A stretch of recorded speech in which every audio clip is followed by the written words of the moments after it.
we're trying to give 6,000 milligrams or 6 grams, which is wrong, which is extremely high. So therefore, yes, we do have a problem because liver toxicity is a potential here. So it's just inappropriate. We can't do that. So the name of the medication-related problem, how do we categorize the problem here? Incorrect frequency, right?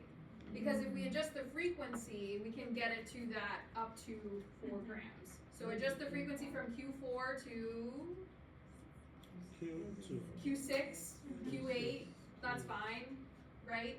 So the frequency can help resolve our issue that we have here with this order. Make sense? Isn't the dose also weird though? Because acetaminophen is like generally 325 milligrams. There's extended, yeah. Oh, okay. Yep, so it can, and in the hospital, it can be ordered usually at 1,000 milligrams. So you can adjust it. The immediate release comes as 325. Sometimes it's ordered as 650. But extended release, I don't know, you've probably seen extended release over the counter, 500 milligrams. You just, amount to 1,000 that way. So it's doable. But I think the easiest fix here is probably to just identify it as a frequency problem, change the frequency to Q6 or Q8, and we can get our dose to be under the, within the safe range of it. Okay, so our assessment is the frequency is too much, so therefore we would like to adjust it so that the acetaminophen dose is within our safe range, as in under 4 grams or up to 4 grams. Okay, so that's what I would say there. And then our plan would be, do not verify acetaminophen 1,000 milligrams Q4. And instead, adjust the frequency to Q6 or Q8. It's up to you, both are appropriate. You can leave it at Q6 or Q8. Any questions about how to do that? Make sense, hopefully. Okay. All right, the next medication in her chart is Advair Discus. So that's not verified. Is there a problem with the Advair Discus order?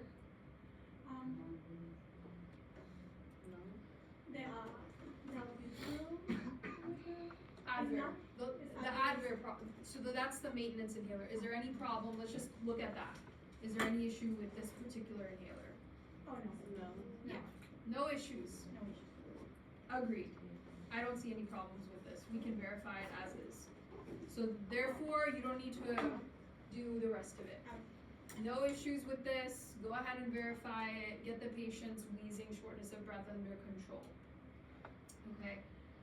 And then as far as like the frequency goes and how much we're giving it, what were your findings when you looked into the drug database? Like, what is Advair Discus normal dose route frequency? Just so that we're all aware.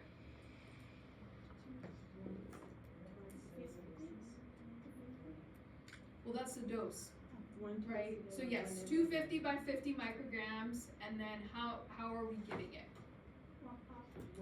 Every 12 hours. Yes, 1 puff every 12 hours. Yes, that's normal. I point this out because there are some maintenance inhalers that might be taken just once a day. So knowing that Advair Discus is one of those that is taken twice a day is important. So you should identify that, and then also the number of puffs that it is. Okay, good. Okay, and then the next medication in her chart that's not verified, we have albuterol. So how about that? Any issues with that?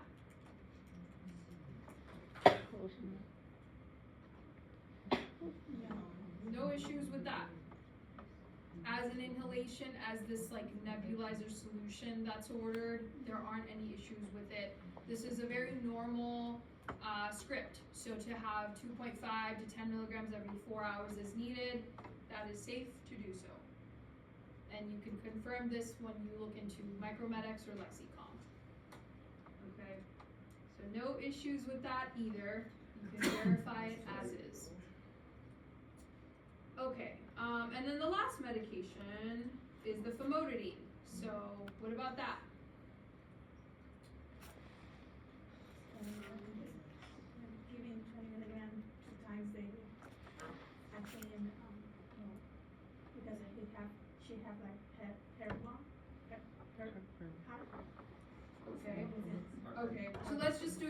question by question. Is there a problem? Do we identify it as a problem? Yeah. I don't think there's a problem. Sometimes they give false energies for that. But we have to think, okay, which medications are renally cleared? So now that we have a creatinine clearance, Yes. all the ones that we looked at before, we don't have to worry about renally adjusting them. Albuterol, Advair, acetaminophen, renal adjustment, not a thing. Famotidine, it is a thing. So, is famotidine 20 milligrams twice a day an appropriate regimen based on a creatinine clearance of 42 milliliters per minute? That is the question. It's not a problem. No, okay. So then what is the recommendation, as in what creatinine clearance calls for a different regimen? For her range, it would be 20 milligrams once daily or 40 milligrams every other day. Yep, so creatinine clearance of less than 50 means that you would change the frequency to once a day. Yeah, that's the easiest fixed. So just change it to 20 milligrams instead of it being BID, you just change it to Q day. Once a day is fine. Okay? So then when we name the medication related problem, what do we say? One day or what, twice? So it's currently, if you look in the patient chart, you see here at the very bottom, it says the frequency is BID. And we're trying to see if we verify the order the way that it is in the chart. So is famotidine 20 milligrams BID, is that safe for this patient? That's the question. Yes, so we have a creatinine clearance, we calculated it to be 42 milliliters per minute, 41.6 milliliters per minute. And when we look in Micromedics or Lexicon, both of them should say the same thing.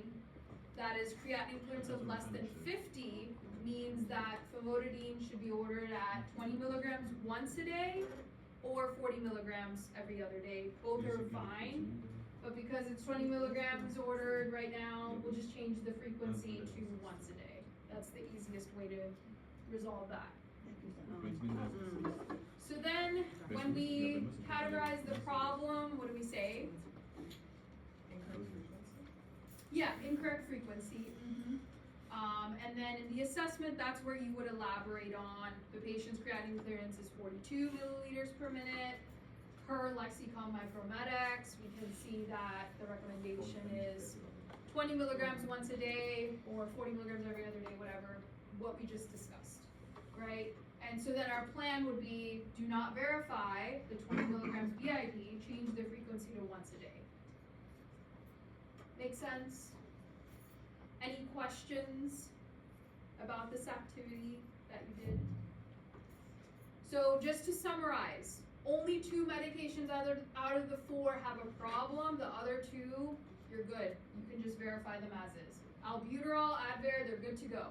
Verify them. Acetaminophen, famotidine, they have a frequency problem. Acetaminophen being dosed too much.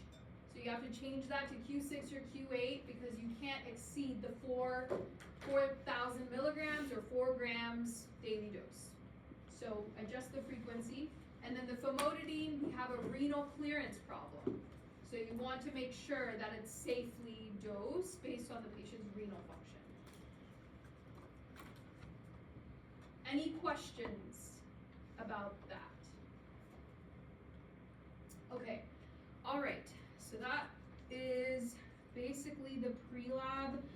There was this MedID table worksheet as well. So this correlates quite a bit with the order verification assessment. There's just 2 different ways of looking at it. So there's this one, and then when you look at the MedID, this one, you would pretty much follow the same exercise. You would write out the medication in the table above, indicate the dose route frequency, and then, just kind of identify everything that corresponds. And then the problem identification, and then how you would want to adjust the medication. So we already identified which ones need to be fixed. This is just a different approach, like the way that it's laid out is just a little different. I like to start with this one. I think it's a little bit easier to identify, okay, what are the steps or what are the questions that you should be asking as you go. Okay. Okay, and then another thing that was uploaded for your review is just the order verification process. So, we already walked through a little bit of this. Like the first step, you should always collect the relevant information related to the patient that you'll complete the order verification for. So the chief complaint you identified, patient age, allergies, labs, creatinine clearance, all these things are like the first thing that you do as soon as you enter a patient chart. After that, you check to see which medications are to be ordered. So let me, the way that I found them, the ones that need verification is you click on orders on the left-hand side, and then you can identify it that way, look at their status. That is probably the easiest way. But you can also get to it by clicking on pharmacy, and then when you click on inpatient processing, you can see the medications only. This is another view. It's the same thing, but orders here, that the thing with the orders here is you kind of have to like look through it carefully to see which ones are medications and which ones are labs. If you just want to see the medications, then you would go into pharmacy and inpatient processing. And again, this is, you have this accessible. It is in Canvas, so if you want to look at it, feel free to, and then you can see which orders are non-verified. This step-by-step just walks through how you are to verify the medications that are not verified. And then we used to have this like label feature that we used to be able to do. That's not a thing anymore, so therefore like this is not, you don't disregard that. But the main thing is you can identify like where to find the medications that have not been verified yet. Okay, I guess, okay, the next bit and piece before shifting, going through the workflow, are there any questions about order verification? Like the exercise that you did before coming into lab. Very important that you understand how to do that. That will come up again. Like, it definitely will come up again. Yes? Just for like practice, so you said we were to like assess if it's good or bad, and it's also like we need to change it